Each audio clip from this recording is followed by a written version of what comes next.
Oh, Ferris has taken us to a place I'd like to go here. Ferris, thank you so much for the contribution. Air Noland, impressed at Elite 11. So I don't know if we have any comments there, but I've got a follow-up comment/question. Yeah, I think a lot of that too is just talking about what the quarterback room is going to look like with Air Noland enrolling for winter semester, and obviously not going to be here in time for the bowl game. That's just not how it works, but we'll be able to go through spring practice. Air Noland is a very impressive quarterback. I think he's going to have to go through a pretty steep learning curve, though. I think fans are going to have to get used to watching a southpaw.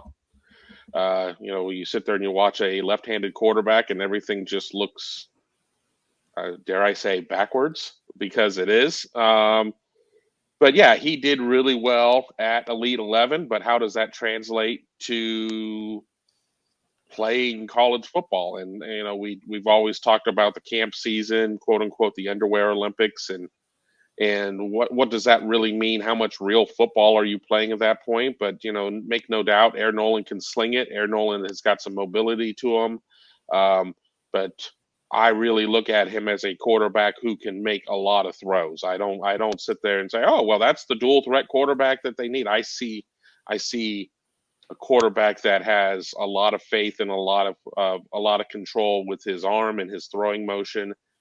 And we had a chance to see a lot of that at Elite 11, as he had a lot of wins while he was there.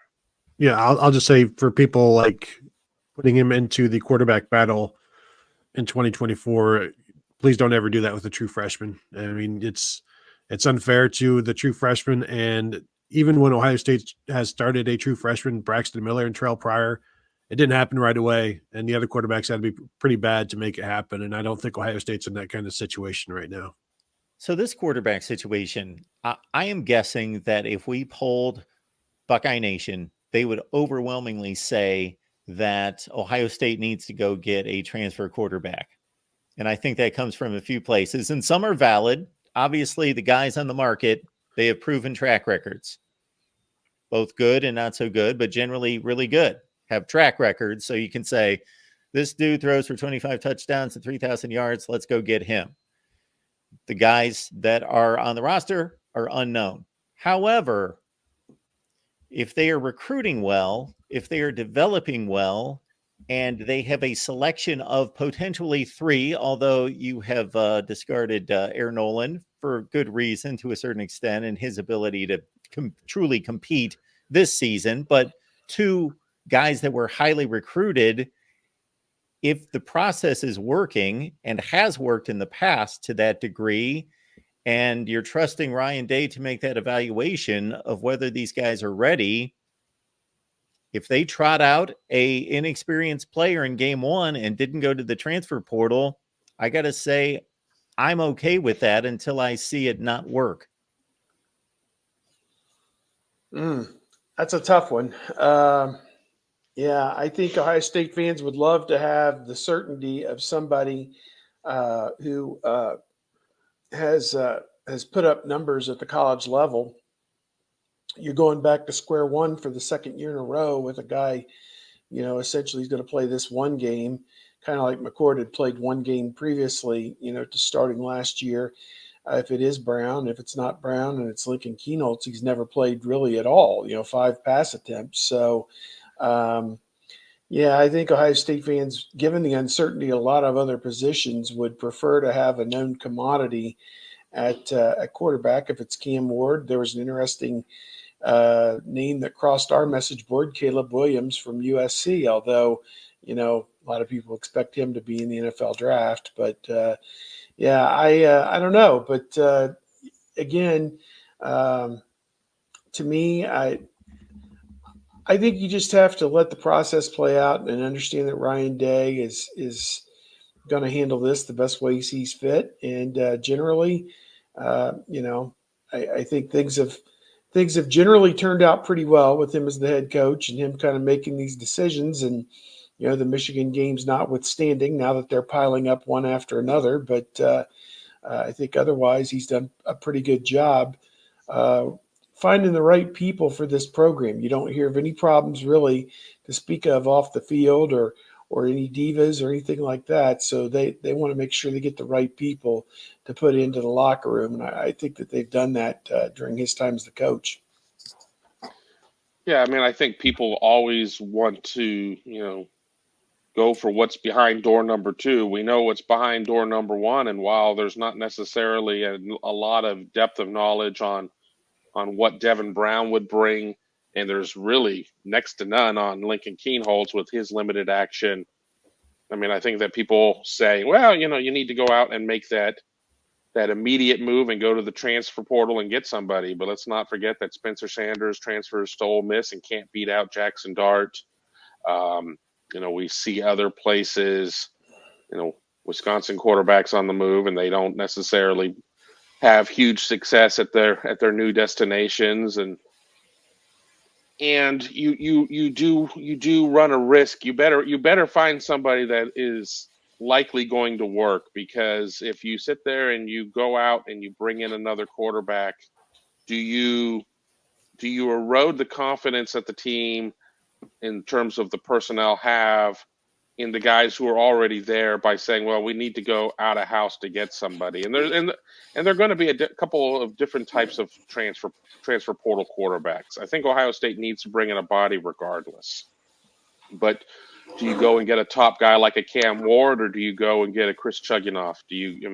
Just to kind of fill out the room, maybe somebody who has a little bit more of a chance of seeing a little action than maybe Tristan Gebbia did.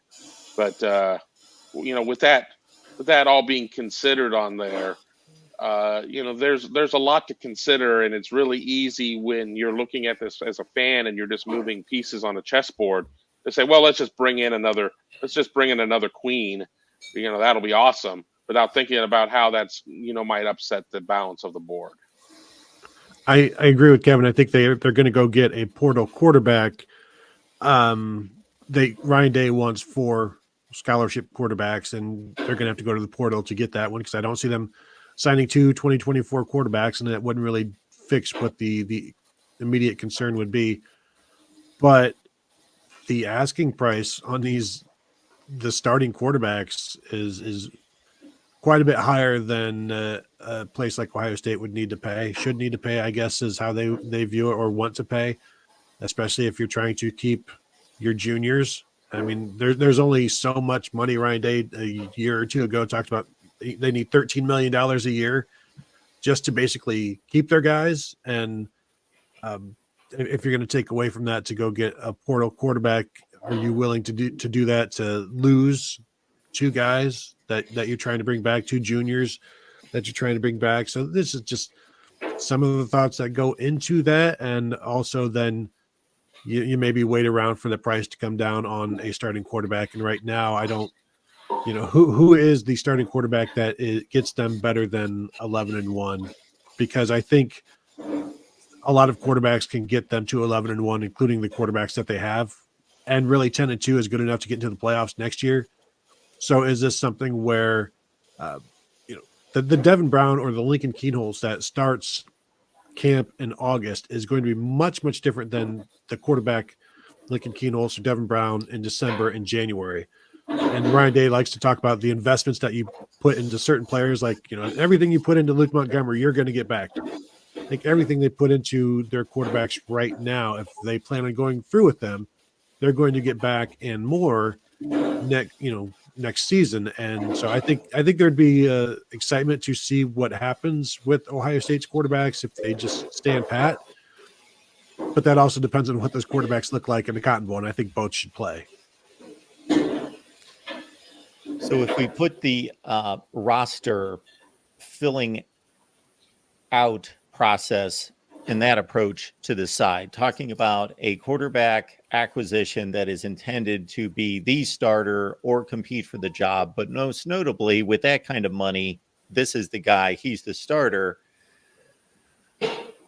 I would hope that would only come if their evaluation of the 2 quarterbacks in play, the 3 quarterbacks, including Aaron Noland, is that they're not ready, or there's an overwhelming choice out there and they have an opportunity Kevin mentioned Caleb Williams. If it was Caleb Williams, then that changes my approach considerably. It's Ohio State. They're looking to win national championships. Yes, either end of the spectrum of that scenario would cause me to move. However, if you take that approach every year, you're never going to start these quarterbacks. You are never going to start a recruited quarterback.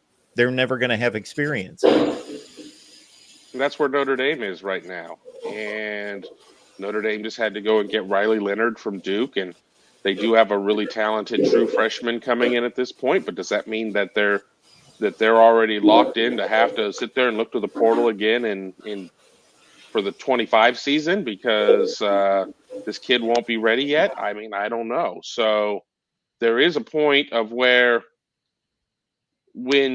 especially when you're taking over a program, let's look at Michigan State. Let's look at year one of Mel Tucker and going out and getting Kenneth Walker III. And that certainly was a big deal. And that led to a huge contract and everything else because of the success he had. But you're going to have to keep going to the portal until you start recruiting better and you start developing. And, I don't think that Ohio State is going to get to that type of point of where it's going to become a portal quarterback destination and it's just going to be 1 year and 1 year and 1 year. But you also don't necessarily want to start that cycle because then what happens is if you get labeled as, well, this is just going to be a place of where you're going to be sitting behind portal guys and you're probably not going to get to play, you're not going to get the guys that you want to develop in the first place. And then it becomes kind of a self-fulfilling prophecy. And it's also a negative recruiting tool as well for, anytime Ohio State goes to the portal year after year for a quarterback, when they're recruiting against a school for a 5-star guy or something, the other schools are going to be like, they're just going to go to the portal and you're never going to play. Look at the history. Like Oklahoma went for almost a decade without playing a homegrown quarterback. And this goes well beyond the portal. I mean, this was, Baker Mayfield, and like he had to go back to like 2007 or something before they had, so there is some of that. And Lincoln Riley, what does he do? Next year they're going to be a homegrown guy there. So I think it is a label that you're going to have to deal with if you want to go that way. But if the quarterbacks are out there, you'll take any label that you can get. If the right guy is out there, I don't think Kalen DeBoer is worried about any label after, getting Penix, although I'm not, Penix followed, it's Penix and DeBoer obviously had the relationship from Indiana, but like, Dan Lanning, does he care right now that he's getting Bo Nix and then Dylan Gabriel? Like at some places, like in Oregon, maybe it's better to go to the portal and get proven commodities when it may be tougher for you to get them through recruiting, although Oregon recruits pretty well. I don't know that you can exist in both worlds all that well, but sometimes you're going to have to go to the portal like Ryan Day did to get Justin Fields, and that worked out for everybody.